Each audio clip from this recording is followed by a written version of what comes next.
There are pastors, medical care professionals, and passionate women and men who have joined the journey of the displaced with a message of hope. Because these people pray while they walk. Lord, give me refuge, give me some shoes, give me something to eat. I have seen them pray with men that just 8 days later, when I go back to visit them to pray, they have died. Those kinds of things hurt. I've prayed for children that within a week have died. In a sentence, all of them agree and say the country has collapsed.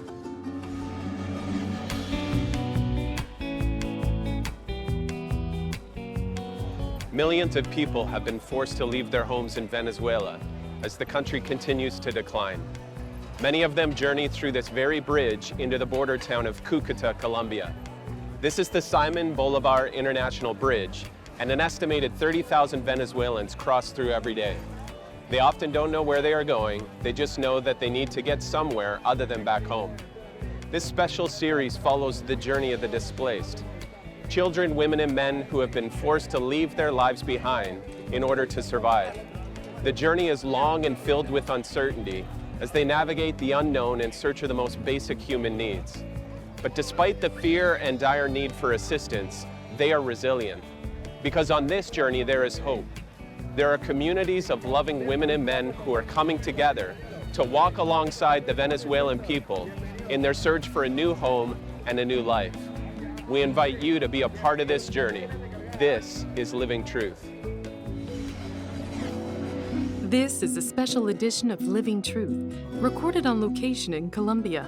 Join Brett McBride as he shares the stories of the men and women dedicated to helping the people of Venezuela on their journey of hope. This is Living Truth, El Camino.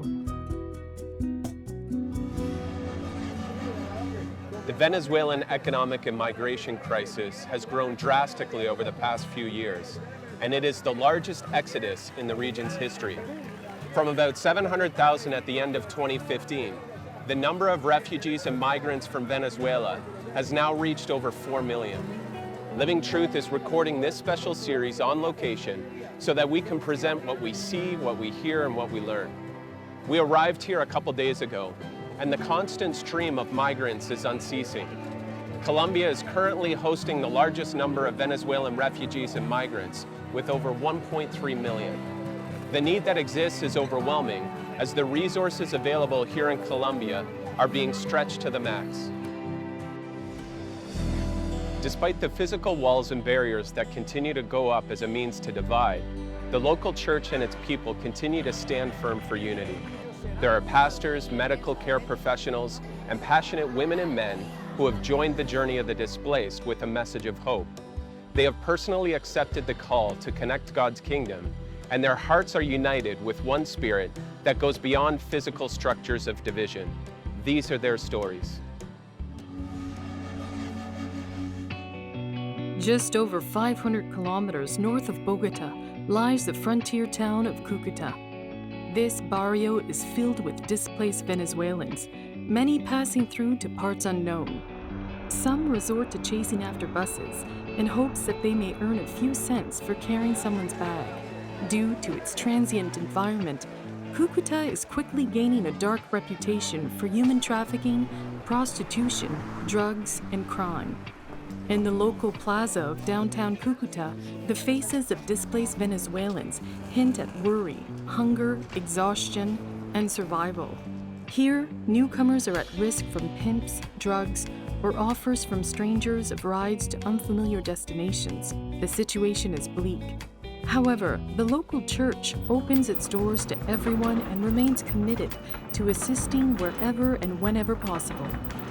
Pastor Mauricio Miranda leads a church in the heart of this gritty border town barrio known as La Parada. Along with the evening service, Pastor Mauricio and his team visit unauthorized shelters where food, juice, and the gospel are shared. Through a translator, Brett McBride and Pastor Mauricio discuss how the church is impacting Venezuelans in this neighborhood. What's the greatest challenge that you're seeing with the families that are coming across the border? What are they facing as they make this pilgrimage trying to find a better life? Their first main challenge is to arrive in an unknown country. where this economy is totally different. The culture is different from the Venezuelan. They come with an expectation, and then they come to the city of Cúcuta. And Cúcuta is part of their group of cities in Colombia with the highest unemployment rate. So they arrive in one of the towns with fewer possibilities of employment, and that is not favorable. In addition to that, there are a lot of them, and there are not enough jobs. So they come with hopes, and then they crash hard. Secondly, only one or two members of the family leave with a dream of getting a job, and then sending money back to those who stay behind. The brokenness affects them very much. Some come by themselves, leaving their wives and children. We don't have good quality water around here. They drink any water they can find, so they have stomach diseases. They sleep on the street, and that makes their lungs suffer, coughing a lot, and they get skin problems. Hygiene, they don't have anywhere to get a shower. They go to the rivers that aren't appropriate for bathing, and that generates problems for them. Also, there is a lot of delinquency, drugs, and a lot of prostitution. A lot of prostitution. Among themselves, they have to survive. They steal from each other. They lie to each other. There is a lot of mental effects in their thoughts. There is a lot of damage and trauma that affects them a lot. I understand that Monday through Friday, you provide a meal for people. How many people come through your church for a meal a day? In our feeding program, we have 130 per day. On Sundays, including children and adults, there are 200. I think around 1,000 people weekly are benefited by our program. 300 people per day drink our water. I allow them to come in and have a shower because there are babies, moms, and men. We have moms that are breastfeeding babies. On average, 60 moms come per day. Around 300 moms come here per week. What would you want the church to know in North America about what's happening here? We believe that everyone's prayers, those who are watching, their prayers are going to make a difference in our lives. The people from Venezuela are not the problem in Latin America. Our motto is pouring out unfailing love. And we always say it when we go out to the streets, we need one more. We believe that we are here to pour out that unfailing love.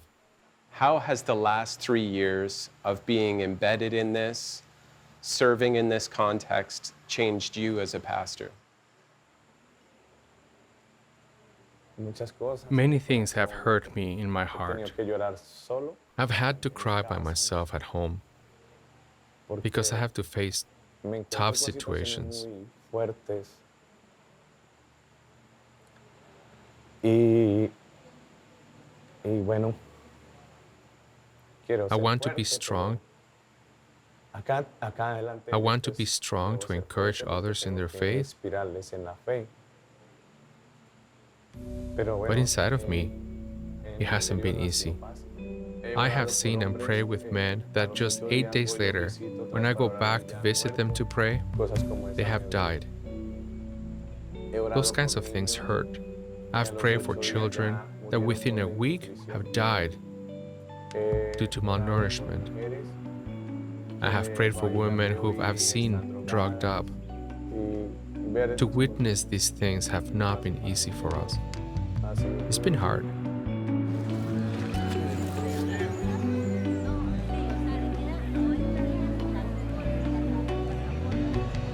I just want you to know, as we walked around the neighborhood and observing you and just watching how you care for your people and your community, and it's an honor to have been able to witness that, to meet you, to see what your church is doing.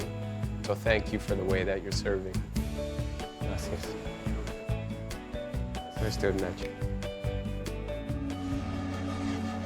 Many of the displaced refugees share common reasons for leaving their home country, such as lack of food, medical services, no government support, no infrastructure, no employment, and a plummeting economy. Some displaced Venezuelans travel relatively short distances, like Mildreder, who lived only 50 kilometers across the border. Others, like Nerio, travel over 800 kilometers for the sake of their family's future. I've been here in Colombia for 7 months, fighting, motivated by the crisis our country is suffering. I came because of the economic situation and as well because of my health. Thanks to God, this country has offered me a lot of help in health, financially, and in every way. My husband came last April or June. He has already been here for a year. I came to settle down here in January. I joined him with our boy. My husband lost his job. Everywhere it was hard to find food. Well, we can't hide it. Our country is facing a very serious economic crisis. I used to work at a well-known company in Venezuela. The government limited resources, and we all ended up on the street. We tried to save the company for 6 months, but the government didn't help us. Because of that, I started struggling without a job, without resources. I had health problems. Everything was very difficult. So I made the decision to emigrate to Colombia. It's been very difficult because I don't have a family in Colombia. I am Venezuelan. My children are Venezuelan, and the two of them are here with me. And thank God, I'm grateful to the country of Colombia. Here, I'm fighting, but I have received the help that other countries have offered. And even more, a lot of help from this church where I am. Emotionally, it's hard to leave your friends. All that affects you. And we've been here for just a year, and it has affected us. Because it's very hard to come and get used to another culture, another way of living. And it hits you a lot. So obviously, yes, I would love to be there. My mom is there, my sisters. Some of my brothers are there, and obviously, you want to be there with them. I'm very thankful to the Republic of Colombia because in general they've helped us and they have given me refugee status, and I'm in the process of gaining legal status in this country so that my children will be able to study. It's hard to be in a new place with new people, although here the people have welcomed us with love. They are very empathetic people. There are people who share their warmth too, truly like a family. But you never stop feeling like a foreigner. I love my country, Venezuela, and its culture is mine. It's hard to start again to get to know a new culture. For me, it's difficult, but we should never lose faith. We should never lose the hope that God has His hand upon Venezuela. Sometimes I want to quit, but I hope to keep on fighting here in Colombia, which has given me the opportunity. And to return to Venezuela, yes, I want to do that. But there has to be a change, because what's the point of going back to keep fighting there with nothing, without health care, without medicine, without food, without work, which is primary. Because in Venezuela, I have a house, but I don't have a job. And if I do find work, I can't get anything with it. So I will keep fighting in Colombia to press forward with my family.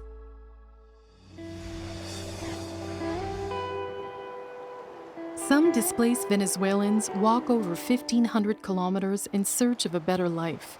The fortunate refugees come across tents like this along the route from Cucuta towards the south. About 55 kilometers from Cucuta is this welcome roadside ministry called Carpa Esperanza, or Hope Tent. It's a 4 to 5 day journey on foot to get this far. And for many, this is only the beginning. Here, exhausted and often weak travelers get safe, clean water, a meal, prayer, and have their battered feet cared for. The Hope Tent is a place of practical love for the Venezuelan walkers. It started with the idea of making the road a little bit easier for the people who are migrating on the Colombian roads. We are helping an average of 200 people a day, 200 personas diarias. Sí. Pero hay días, por ejemplo, But there are days, for example, one day we serve 500 people in one day. un solo día. Desde que Since llevamos we've been trabajando working este here in tiempo, these 9 months, we have served 20,000 workers, 20,000 immigrants who are on our roads. That is a very high number, and it looks like this is not going to stop. It looks like the number is increasing, and we have seen how at the beginning that there were only men from the household who came. The stories we hear are that they will arrive in Colombia or Ecuador to work and send back resources. And then we saw them coming back. Why are you coming back? I'm going to bring my family. I'm going to look for my wife, for my son. Now we see whole families walking on the roads, and that's very difficult. We provide food, algo que les something that can provide them with energy to continue their journey. So we provide food, lunches, breakfast, oatmeal with dried fruit. That gives them a lot of energy, right? We have filtered water, all the water they need, but also something very important is that we wash their feet.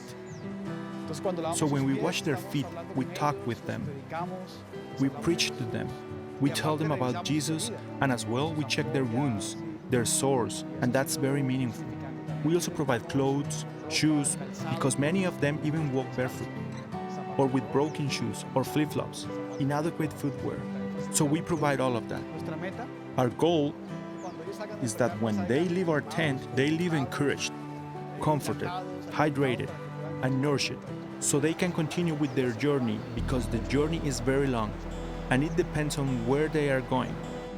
There's still a long way to go, a long way to walk.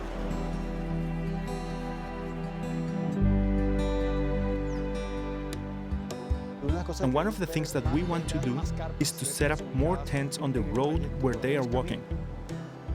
A couple of days ago, we just set up a tent in Bucaramanga. We are 5 hours away by car, but for them, it is 8 days walking. So we set up a tent there, but we are dreaming of multiplying hope tents near Bogota, in the Cauca Valley, until we get to Ecuador. We also dream about providing more things such as toiletry kits or warm clothes because they need to cross over the highlands. So we want to provide many things for them so that their journey would be easier. We created a small support network with information to support each other, to share help among ourselves. We help each other because sometimes we had difficulties with authorities who want to remove us. So we united and we were able to stand up and explain that this is a humanitarian cause, that we are helping. So this has been key for this humanitarian network. The majority of the people who pass through our tent are very good people. Families that come in truly looking for the opportunity to earn resources to send back to their country. And they tell me, I am a medical student and I was going through my last semester of medicine, but I couldn't finish. I had to leave. So stories like these are very common here. Very similar stories of people leaving much more than just their house. They are leaving their family, children, leaving their very heart because of what is happening in Venezuela. Whether you have Jesus in your heart or not, you certainly have a heart of mercy. And I think that there is a very valuable opportunity to help our Venezuelan brothers and sisters. You can join, you can be part of what is happening here. Do you want to come? Come. Then serve. Let us wash feet together. Let us love these people. Do you want to send support? Do it. Send it. And let us be an answer to these people. Because these people pray while they walk. Lord, give me refuge. Give me some shoes. Give me something to eat.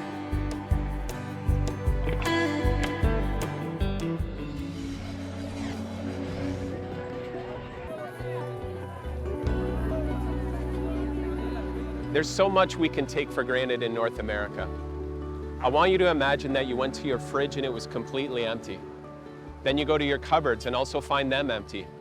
You look around your home and you've sold off all that you have to get this far.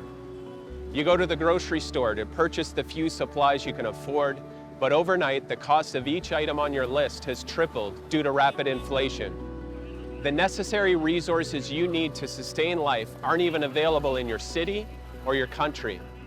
The economy around you is failing, and there is no government coming to your aid, no humanitarian groups to rely on.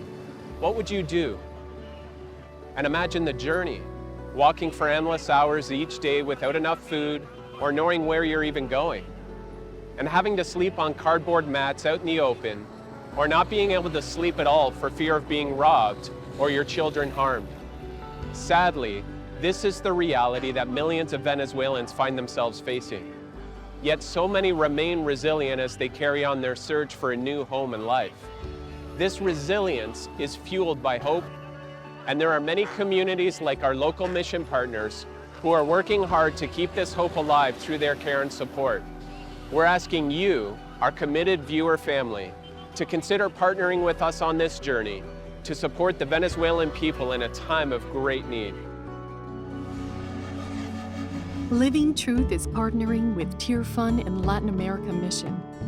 We encourage our Living Truth family to prayerfully consider offering your generous financial support. With your donation, together we can provide assistance to those who have become homeless, destitute, and sick. To offer your financial gift, simply visit our website or write to the address on your screen or call 1-888-269-6085. You can also make a secure donation online. We thank you in advance for your generous and heartfelt support. You are watching a special edition of Living Truth recorded on location in Colombia. This is Living Truth, El Camino. Our local mission partners are long-standing agencies committed to supporting the countless Venezuelans who have traveled through the refugee highway into Colombia. The Latin American Mission, commonly known as LAM, is a partner that works with local churches to provide a broad spectrum of support ministries for Venezuelan refugees, ensuring that resources are getting to those who need them most.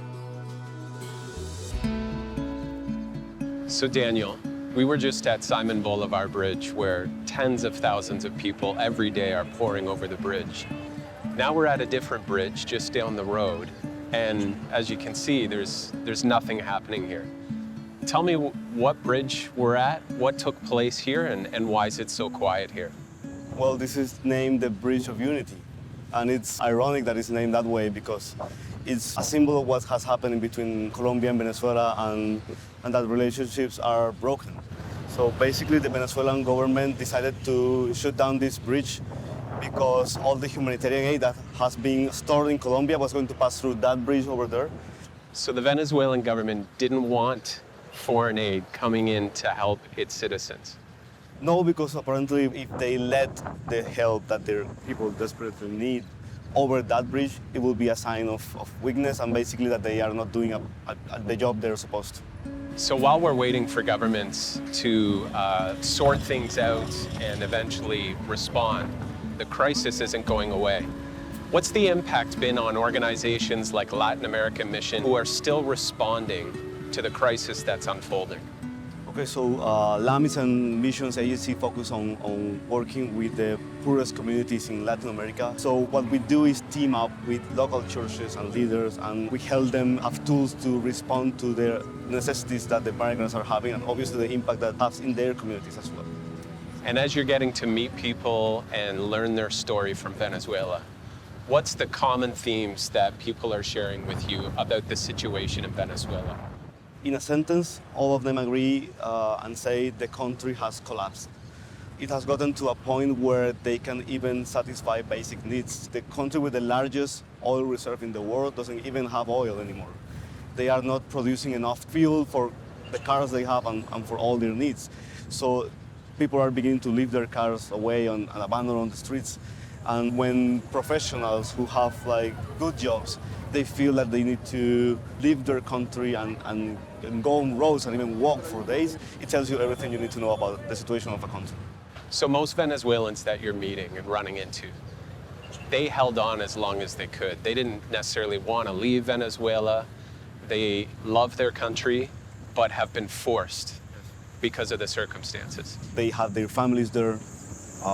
They have stability there, they have their jobs there, their churches there, they have a community they belong to, and to leave that behind, I think it tells you anything you need to know. How have you seen the church come together on the Colombian side to say, hey, this this is too big for any one of us. How do we work together? Sure, and I would say that I'm amazed and blessed by the response of the Colombian church as a whole. We have seen people being displaced from the countryside here in Colombia, so churches have an understanding of how to organize themselves. So it's just a matter of taking advantage of everything we have learned along the way, among suffering, and using all that, using all the circumstances to put it in the service of our brothers and sisters in Venezuela. So what I hear you telling me is that Colombia experienced God's comfort in the midst of its own struggle and civil war in its not too recent history, and how you're drawing on that to help Venezuelans in their time of crisis. When the Venezuelan church suffers, we suffer as Colombians as well, but we are together in this. I think we can learn from one another, we can share resources, and we have to see ourselves as brothers and sisters. And as a Christian, I have to feel what my brothers in other countries are suffering as well. It's part of who I am. And I think Paul was speaking about it in one of his letters. He said, well, you have to take comfort in the fact that as you suffer, well, others, Christians, are suffering too, and they can relate to what you're feeling. Amen. So we have to rescue that sense of unity again. And it's awesome. We are in the bridge of unity, right? Right. So yeah. My hope for the future is that Venezuela is restored as a country, that they finally are a place where Venezuelans feel at home, that they can provide for their families, and that they have chances. But at the same time, my hope for the future is that we take this learning and we can serve others as well. Something amazing about all of this is that despite the physical barriers that governments can put, the church remains together. Along with much of the world, we ask, how can we help? Living Truth in the People's Church has partnered with Tear Fund Canada and Latin American Mission to provide Venezuelans with necessities like food, water, clothing, medical care, and trauma counseling. Our goal is to raise $300,000 to help support the work of Tear Fund Canada and Latin American Mission. To do this, we need your help. Our Living Truth family has always been globally engaged. We have always acted on our call to love and care for our global neighbors. We encourage you to prayerfully consider making a donation to support this project. Living Truth, the media ministry of the People's Church in Toronto, Canada, is partnering with Tear Fund and Latin American Mission. We encourage our Living Truth family to prayerfully consider offering your generous financial support. With your donation, together we can offer assistance to those who have become displaced, destitute, and sick. To offer your financial contribution, simply visit our website or write to the address on your screen, or call 1-888-269-6085. You can also make a secure donation online. We thank you in advance for your generous and heartfelt support.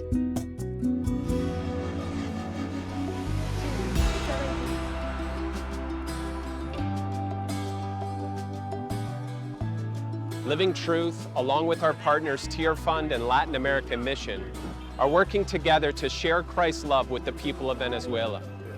Join us on this journey as active participants of compassion so that our Venezuelan brothers and sisters are fueled with hope and remain resilient in this time of great need. Join us next week as we continue this documentary mission series and our dialogue with the peoples of Colombia and Venezuela. We ask you to keep our brothers and sisters in your prayers and to continue with your generous financial support. This is Living Truth.